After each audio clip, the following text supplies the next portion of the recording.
कल दोपहर से जम्मू एंड कश्मीर में एक बार फिर से चर्चाओं का बाजार गर्म है। कारण है कि लेफ्टिनेंट गवर्नर मनोज सिन्हा साहब दिल्ली पहुंचे हुए हैं। इसके अलावा एक और तस्वीर आई जिसमें कि जम्मू एंड कश्मीर के लेफ्टिनेंट गवर्नर और जो सीनियर लीडरशिप है सेंटर में, जिसमें अमित शाह साहब मौजूद हैं, ऑनरेबल होम मिनिस्टर, उनके साथ एक लंबी बैठक हुई जिसमें उन्होंने कई सारी डेवलपमेंट के मुद्दों पर जम्मू एंड कश्मीर की बात की, चाहे वो वैक्सीन को लेकर हो, कोरोना वायरस को लेकर हो, चाहे वो यहाँ पर जो बिजली उत्पादन का काम है उसको लेकर हो, या बाकी सब पॉलिसीज़ जो हाल ही में जम्मू एंड कश्मीर ने लाई हैं अपने युवाओं के लिए या जम्मू एंड कश्मीर के लोगों के लिए, चाहे वो सेहत योजना हो या उसके अलावा बाकी गरीब कल्याण योजना हो, इन सारी स्कीम्स पर किस तरह से काम चल रहा है, एक ओवरऑल रिव्यू जो है उस मीटिंग में कल लिया गया। इसके अलावा एक और तस्वीर जो काफ़ी ज़्यादा चर्चाओं में रही वो थी director general of police Jammu and Kashmir DGP Dilbag Singh. इनकी जो तस्वीर है वो भी वायरल हुई, जिसमें ये देखा गया कि वो भी दिल्ली पहुंचे हुए हैं। वो क्यों पहुंचे हुए हैं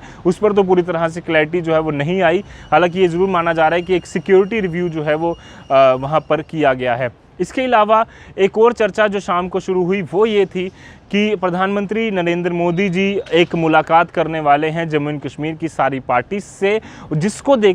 देखते हुए काफ़ी बड़ा मूव माना जा रहा है, क्योंकि सन 2019 के बाद अभी तक जम्मू एंड कश्मीर की जितनी भी पॉलिटिकल पार्टीज़ हैं, एक ऑल पार्टी मीट जो है वो केंद्र ने जम्मू एंड कश्मीर की पार्टी से नहीं की है, जिसको देखते हुए आज करीबन दो साल बाद जब ये मीटिंग होने जा रही है तो काफ़ी महत्वपूर्ण मानी जा रही है। सबसे पहला कारण ये है कि 2018 के बाद से जम्मू एंड कश्मीर में एक पॉपुलर गवर्नमेंट नहीं है, जिसकी डिमांड लगातार पॉलिटिकल पार्टीज करती आई हैं कि जम्मू एंड कश्मीर में इलेक्शंस होने चाहिए ताकि लोगों की रिप्रेजेंटेशन प्रॉपर तरीके से हो जाए। बट ऐसा नहीं है कि जम्मू एंड कश्मीर में इलेक्शंस नहीं हुए, पंचायती इलेक्शंस हुए, इसके अलावा जो कॉर्पोरेशन के इलेक्शंस है वो हुए, जम्मू एंड कश्मीर में बीडीसी के डीडीसी के चुनाव हुए, बट एमएलएस के यानी कि मेंबर ऑफ लेजिस्लेटिव असेंबली के चुनाव नहीं हुए। असेंबली वहाँ पर जो है हमारी सिविल सेक्रेटरीट में नहीं बैठी, बट क्योंकि वहीं पर ऐसी डिसीजन जो है वो लिए जाते हैं कि जम्मू एंड कश्मीर के लोगों के लिए क्या सही है क्या गलत है। बट इसके अलावा जो फैसले थे वो लेफ्टिनेंट गवर्नर की अगुवाई में ही सारे के सारे लिए गए, चाहे वो नई पॉलिसीज़ लाने की बात हो या अलग अलग चर्चा करने की बात हो,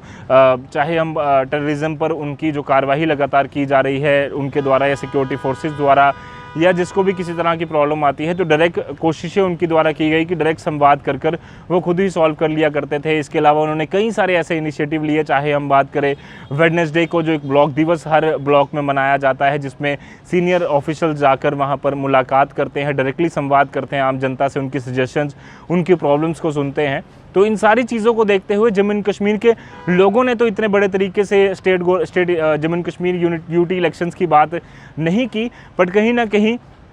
एक ओवरऑल अगर हम सिचुएशन देखें इलेक्शन पार्टीज़ की तरफ से तो ये ज़रूर कहा गया कि इलेक्शंस करवाना एक सबसे बड़ा उनका मोटिव है, और जम्मू एंड कश्मीर में इलेक्शंस हों उसके लिए सारी पार्टियां जो हैं वो कहीं ना कहीं तैयार भी नज़र आ रही हैं। कुछ दिन पहले जब हमने देखा कि 2019 के बाद 2019 के 5 अगस्त 2019 के एक ही दिन पहले जब एक PAGD नाम का एक अलाउंस, उससे पहले गुपकार अलायंस था, उसके बाद उसको एक प्रॉपर नाम दे दिया गया people's alliance for Gupkar declaration. अलग अलग मीटिंग्स करने के बाद एक बार फिर से उन्होंने कुछ दिन पहले मीटिंग की जिसमें उन्होंने अपना रुख जो है वो कहीं ना कहीं थोड़ा ठंडा भी किया था कि केंद्र सरकार से बातचीत करने के लिए वो तैयार थे। तो इन सारी चीज़ों को देखते हुए प्रधानमंत्री नरेंद्र मोदी अब ऑल पार्टी मीटिंग जब करने वाले हैं तो उम्मीद ये जताई जा रही है कि जम्मू एंड कश्मीर को स्टेटहुड के दर्जे के साथ साथ जम्मू एंड कश्मीर में असेंबली इलेक्शन जितनी जल्दी हो सके वो करवाए जाएं, उस पर एक काफ़ी बड़ी चर्चा जो है वो इस मीटिंग में की जा सकती है। इसके अलावा अलग अलग जो मोटिव हैं वो लेकर पॉलिटिकल पार्टीज जो हैं वो केंद्र सरकार के सामने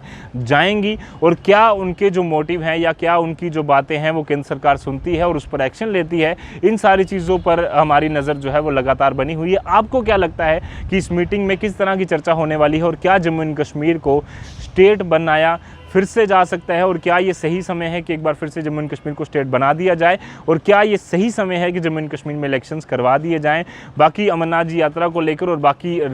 सिक्योरिटी रिव्यू को लेकर चर्चाएं लगातार लेफ्टिनेंट गवर्नर अमित शाह साहब से कर रहे हैं, डेवलपमेंट को लेकर भी कर रहे हैं, बट इस पार्टी मीटिंग में कुछ बड़ी डिस्कशंस होने की काफ़ी बड़ी उम्मीद है।